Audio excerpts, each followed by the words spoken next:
Il arrive. Allez, d'abord, ça monte voilà. En face, là. Bon, à plein milieu, à plein milieu. Avec la râpe pour noyer les pommes.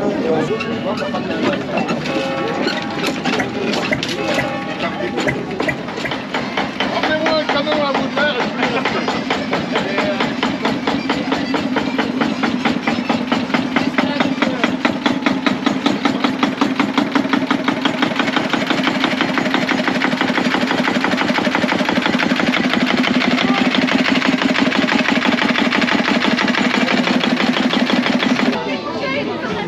T'en veux combien? T'en veux combien de pain?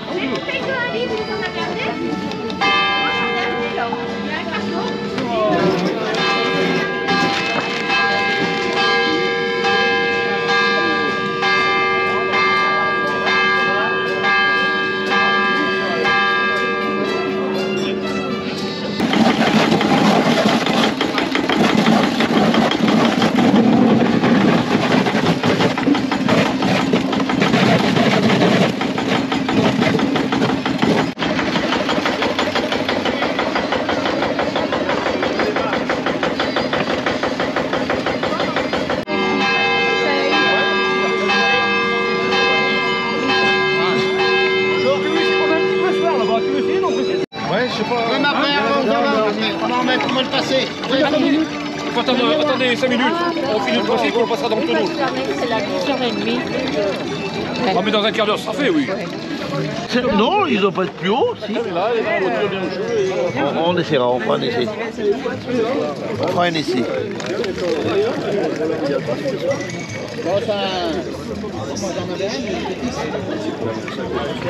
J'ai rattaqué mercredi à Saint-Pal. Ah d'accord. Après vendredi Savonnet, samedi Craponne.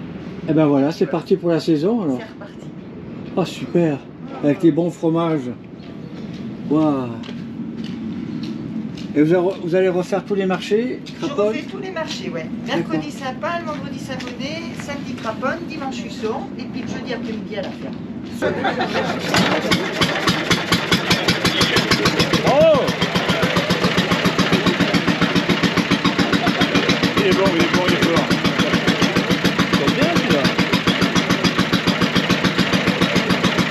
C'est l'ambiance.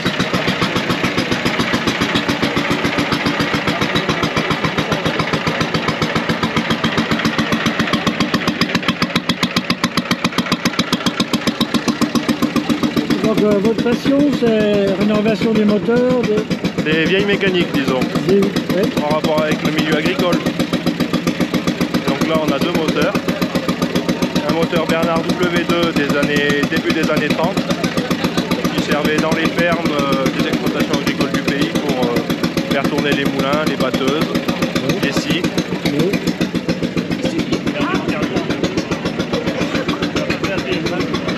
Et on a un moteur un petit peu plus gros là, qui servait à faire tourner des batteuses plus importantes, qui étaient achetées dans les villages à plusieurs. Donc c'est des moteurs que je restaure, que j'achète en l'état ou fonctionnels ou non, et que je fais tourner après dans les fêtes comme ici pour en faire profiter un peu des gens. Et vous rénovez aussi les tracteurs, les Someca, tout ça? Aussi, alors on a plusieurs Someca et un Ferguson qui est exposé là-bas, un FF30 de 1957. Qu'est-ce que c'est déjà? Je prépare de l'eau pour faire la vaisselle.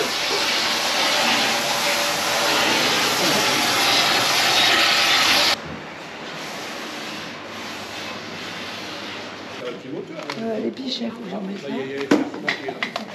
Ah ben on est cuit. Il était là-haut d'ailleurs. À la bonne heure, puis moi j'ai mon verre et il prenait le bois. Il prenait le beurre en photo. On ne s'est pas peigné, nous, il faudrait nous le dire.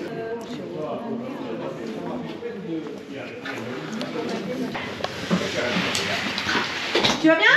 Oui. Alors la fabrication du beurre qui a commencé déjà il y a quelques jours, hein, puisque après avoir trait la vache, comme on m'a dit, il faut écrémer le lait. Quand on a écrémé le lait, on laisse reposer 2-3 jours. Hein. Et puis eh bien, la crème, on va la mettre dans la baratte. Voilà, la baratte et bien on va battre le beurre. Pendant combien de temps on va le beurre? Jusqu'à ce qu'il prenne, donc on peut être là jusqu'à ce soir, ensemble, on verra bien. Non. Jean-Marc, bon courage. Hein. Ça élimine. Ça élimine. Ça élimine de hier soir. Donc voilà, on bat le beurre, comme on dit. Et puis le beurre va prendre, après on a les moules et on pourra déguster le beurre. Non, après on le lave. On le lave, pardon, oui, on le lave. Et après on va le mouler et faire le beurre. Oui, on a mis de l'eau bouillante, malheur. Tu vois, il a avancé, hein. Ça, bah déjà, la couleur a changé, là. Ouais.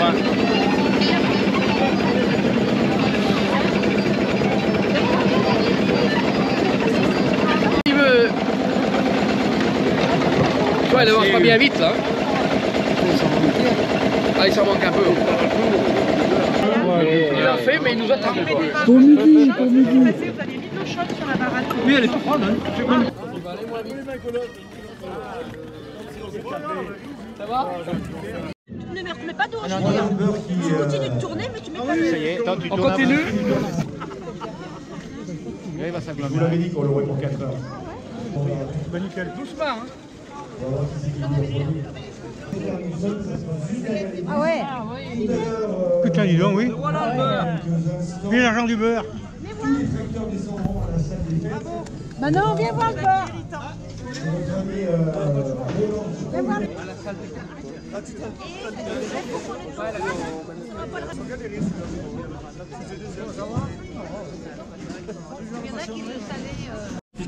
Pour Nathalie, de l'eau froide. Excusez-moi, je vais pas pouvoir je vais pas pouvoir le laver, enfin je vais... Voilà. Et c'est quoi, 125 grammes ça? Normalement, oui. Ils sont pris ici. Il y a du papier d'alu si c'est mieux, hein, je sais pas. Non, non, mais pas, mais c'est l'hyper de la construire, je sais pas. Hein? Ça fait 125 grammes ça? Parce que le jour où on faisait des molettes, mais ça me semblait plus gros 125. Donc t'as le... Non. Oui, mais Il y a pas un truc, il y a une... attends. Comment tu la règles la balance? Parce qu'elle est pas tarée.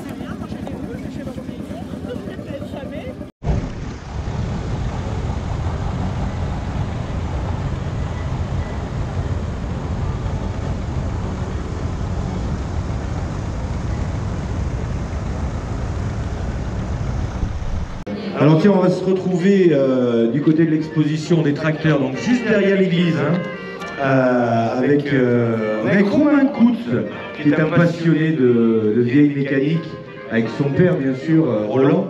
Il est passionné de vieille mécanique, alors il a un Massey Ferguson, bien sûr, c'est lui qui a retapé le moteur Bernard qui emmène la râpe pour faire les pommes. Alors Romain, comment est venue la passion de la mécanique? Je pense que c'est avec mon père en garage. On a commencé par un tracteur, et puis 2, puis 3, puis moi qui suis venu. Alors combien il y en a de tracteurs dans la famille Coutts? Alors on en a 6. Et toutes, alors pas toutes de la même marque bien sûr, mais on a aujourd'hui un Massey Ferguson. Il est de quelle année ce Massey Ferguson? 1957. 1957, je suppose qu'il marche comme sur des roulettes. Il est en cours de restauration. Il ne marche pas. Et là, c'est... Alors on va s'approcher de cette belle mécanique. Alors celui qui est à côté, 1955. Là on a 1957. Alors ces machines, alors faut pas me dire vos adresses, mais vous les trouvez comment, où et surtout vous les trouvez dans quel état? Alors là, c'est un tracteur qui n'avait pas tourné depuis 20 ans. Donc il était passé de ferme en ferme, il avait tourné plusieurs fois. Et je l'ai racheté, il n'avait pas tourné depuis 20 ans. Donc je l'ai redémarré, je l'ai tout contrôlé. J'ai refait toute la mécanique. J'ai refait les freins, j'ai eu la relâche pour changer des joints, j'ai refait la pompe de relâche, j'ai refait le frein avant aussi. J'ai tout contrôlé les moteurs, les compressions, les injecteurs. Et maintenant, il me reste besoin d'un extérieur électrique et d'une peinture. Vraiment, c'est bravo. Alors vous faites ça tous les deux avec le père, parce que toi aussi tu es passionné de mécanique, Roland. Oui, également. Moi je suis plus sur la marque Someca à l'époque, donc on avait des tracteurs Someca dans la famille. puis donc en revenant dans la région ici et faire construire ma maison et tout restaurer, on a racheté des Someca pour les restaurer. Et puis on commence avec un, on continue 2, 3, 4, et puis voilà, c'est la passion. Eh bien, en tout cas, une belle passion parce que chaque année vous nous amenez des belles machines, bravo à vous. Donc on fera le tour tout à l'heure parce que donc on attaque à 1955 et puis on doit avoir un 2023, 4 ou peut-être 2025 là-bas au bout. On a un essence. Alors ça, ah bah tiens, bah explique-nous.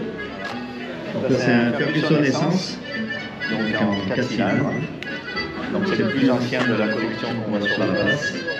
Et ensuite on a les diesels qui sont arrivés et ont pris le relais. Alors on fera l'historique. Romain, tu connais un peu l'historique, si j'ai bien compris, de la marque Massey Ferguson. Dis-nous-en un petit peu plus. Alors déjà il faut savoir que Massey Ferguson, il y a deux marques là-dedans. Il y a Massey Ferguson, Massey Harris et Harry Ferguson. Alors Harry Ferguson, lui, il a commencé par son brevet de relevage en 3 points, qui est en droit monté sur ses tracteurs. Sauf qu'il n'avait pas de tracteur à construire.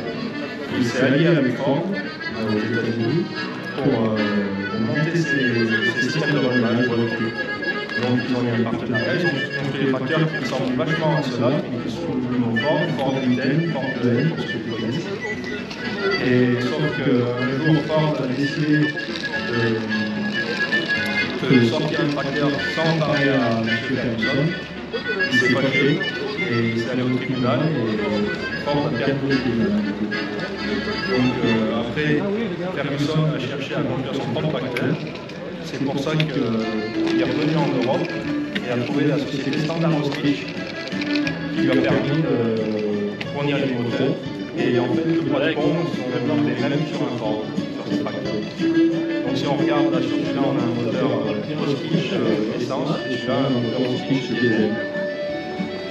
Bah, bravo, bon, belle historique. Donc on est quand même, la marque Massey Ferguson, c'est eux qui ont quand même inventé le relevage 3 points. Donc c'est une sacrée évolution ça. C'était une évolution, surtout que leur relevage permettait le contrôle du port. Donc quand on traînait un outil, ça permettait de relever le relevage au moment où ça forçait pour pas que le tracteur s'entraîne. Magnifique. Alors ça c'est un bel historique en tout cas. Et alors après, comment c'est arrivé en Europe, en France, c'est dans lesquelles années à peu près? C'est au début des années 50 où ces tracteurs ont été produits en France, en partie. Alors, si on regarde la plaque, c'est écrit que c'est à Saint-Denis, si je ne dis pas de bêtises. Et après, Ferguson, c'est un partenariat avec Massey Harris, donc un constructeur canadien qui était connu pour importer des produits en France. Et eux, ils ont fondé Massey Ferguson. Et c'est à ce moment-là qu'on voit qu'ils ont passé les cartons en rouge et les châssis en bleu.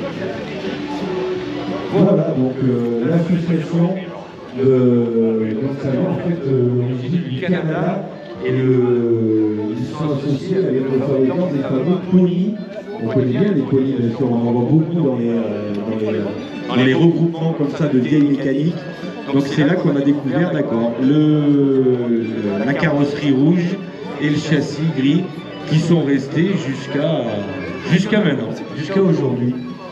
Et ben bravo, en tout cas, merci Romain et Roland Cout. On voit vraiment deux passionnés, père et fils. En plus, c'est une belle aventure.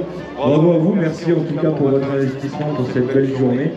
Et puis, bien voilà, venez découvrir cette belle exposition derrière l'église. Donc, on vous l'a dit, hein, il y en a, ça va de 1955 à 2025, je pense. On va se renseigner sur le plus récent.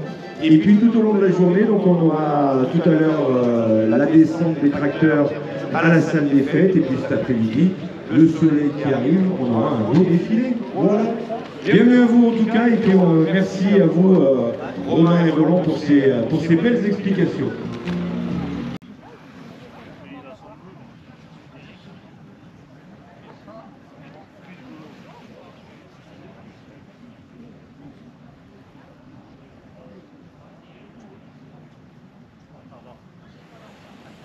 Je sais pas bien voir.